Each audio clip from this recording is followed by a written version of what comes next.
Being stationed at Andersen Air Force Base means subjecting yourself to many natural hazards that troops stationed elsewhere may not experience. One of the most surprisingly hazardous are Guam's waters. It's for this reason that the Air Force and Navy team up to provide the island with naval helicopter search and rescue capabilities out of Andersen. Along with Air Force and local fire departments, as well as the Coast Guard, these sailors work to exercise their joint efforts to assure readiness for a real-world rescue. Whenever we actually would get a real SAR call, that's going to help us be prepared, know that we can actually perform the mission.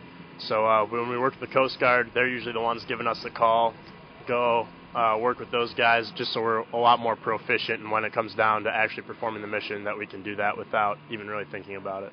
From the ground, the Andersen Fire Department joins forces with the Guam Fire Department to provide aid from the shores. This includes gathering such equipment as jet skis and litters in the event that they can respond to a rescue more efficiently than other agencies.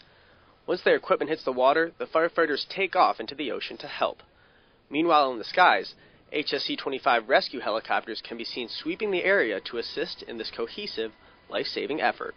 Up here, it's kind of Andersen Fire Department's jurisdiction, but in the event we need Coast Guard or Navy HSC-25 to help respond, they kind of know the area. Any other agency that's willing to help, it's always beneficial. It brings a different aspect to the exercise or to any emergency.